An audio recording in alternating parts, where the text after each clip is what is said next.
झोपड़ी का एक कोना अंधेरा था। वहां बैठी रिया अपनी माँ की याद में खोई हुई थी। हर चीज उसके चारों ओर थी। पिता की मेहनत, छोटे खिलौने, पुरानी किताबें, पर एक खालीपन था जो कभी भर नहीं सकता। माँ, आप होती शायद मैं डरती नहीं। आप मेरी बातें सुनती, मेरे आंसुओं को पोंछती। पर अब सिर्फ यादें हैं माँ। क्यों छोड़ के चली गई आप मुझे? रिया, जल्दी से आओ बेटा, सुबह का नाश्ता तैयार है। स्कूल नहीं जाएगी क्या? किस बात की देरी है बिटिया? हाँ पापा, आ रही हूँ, बस 5 मिनट। पिता की आवाज में प्यार था, पर माँ की कमी दूर नहीं होती। रिया ने छोटी सी किताब लिए जिसमें माँ की लिखी हुई छोटी छोटी बातें थी।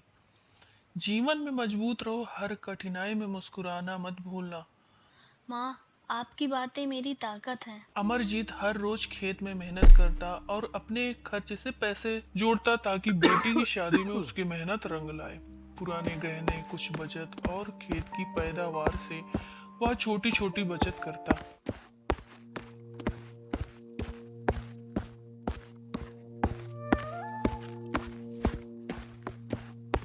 अमरजीत भाई, इतनी मेहनत! क्या सच में रिया की शादी के लिए पैसा इकट्ठा कर रहे हो? बेटी की तकदीर संवारनी है। माँ नहीं रही तो कम से कम मैं उसे सम्मान और सुरक्षा तो दूं, और अच्छी जगह शादी करूं। विनोद नहीं तो बिना माँ की बेटी है, उसे कोई तकलीफ ना हो। पापा, आपको सर्दी हो गई है? ये लो, आप ये काढ़ा पी लो। इसको पीने के बाद आपको तुरंत आराम मिल जाएगा। तो कितना ख्याल रखती है बिटिया। तेरे जाने के बाद पता नहीं क्या होगा मेरा। भगवान भरोसे है। पापा, आपकी मेहनत ही मेरी ताकत है। मैं आपकी उम्मीदों पर खरा उतरूंगी। कोई भी ऐसा काम नहीं करूंगी कि जिससे आप परेशान हो। हाँ बेटी, तू ही तो है और कौन है मेरे पास। तेरी ही चिंता रहती है। माँ चली गई, छोड़ के हमको अकेला कर दिया। रात को पिता और बेटी बैठकर हंसते हंसते बचत की छोटी छोटी कहानियां बताते। रिया समझ गई कि माँ की कमी के बावजूद पिता उसका पूरा सहारा है। रिया बिटिया, मैं जा रहा हूँ खेत आज। गेहूं की कटाई है, तू अपना ख्याल रखना। अगर देर हो जाए मुझे आने में तो तू चिंता मत करना। पापा, खाना बन गया है, खा कर जाइए, नहीं तो फिर से तबीयत बिगड़ जाएगी आपकी। अभी तो नहीं खाया। रिया अपनी माँ की फोटो लेकर जोर जोर से रो रही थी। रिया की आंखों में दुख के साथ डर भी था। माँ नहीं थी और पिता की मेहनत का बोझ उसके कंधों पर। लहंगा, गहने, मिठाई सब तैयार थे, पर सबसे बड़ी चुनौती थी नया घर और नया परिवार।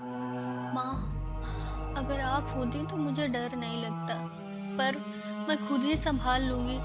आज आपके बिना सब अधूरा सा है।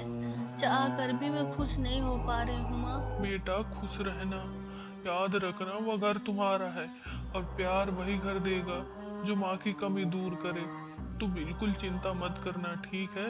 तेरी सास तुझे माँ की तरह प्यार करेगी। रो मत बिटिया। रिया ने नए घर के द्वार पर कदम रखा। सास कमला ने उसका स्वागत किया, पर उसकी मुस्कान में गर्माहट थी। तुम्हारी माँ नहीं थी तो तुम्हें अब सीखना पड़ेगा। यहाँ हर काम समय पर करना है। कैसे करना है ये सब मैं तुम्हें सिखाऊंगी। यहाँ कोई भी मनमानी नहीं चलने वाली। और ये तेरे बाप का घर नहीं है, जो मन करे वैसा करो। समझी? चल जा, खाना बना ले। ठीक है माँ जी, मैं सीख लूंगी। पहले ही बस सिर्फ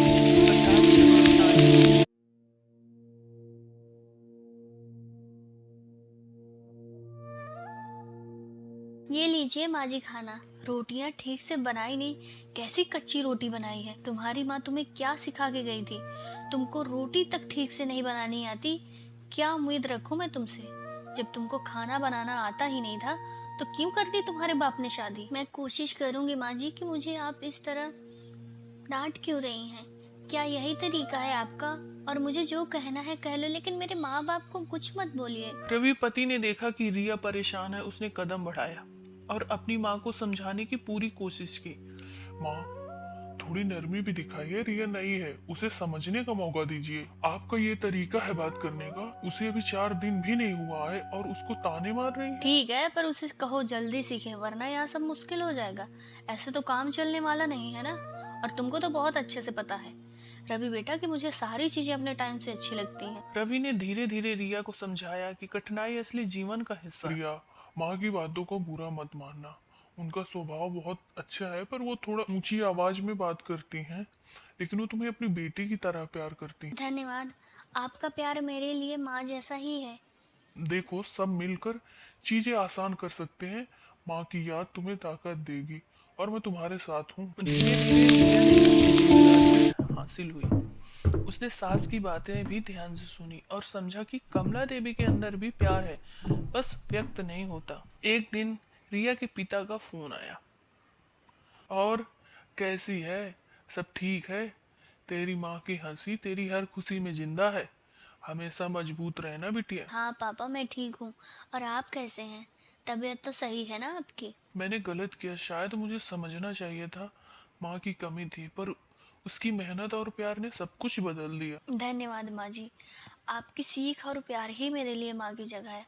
आपने मुझे अपनी बेटी की तरह प्यार किया। मुझे पहली बार ऐसा लगा कि माँ वापस आ गई। सास ने पहली बार रिया को अपने पास में बिठाया।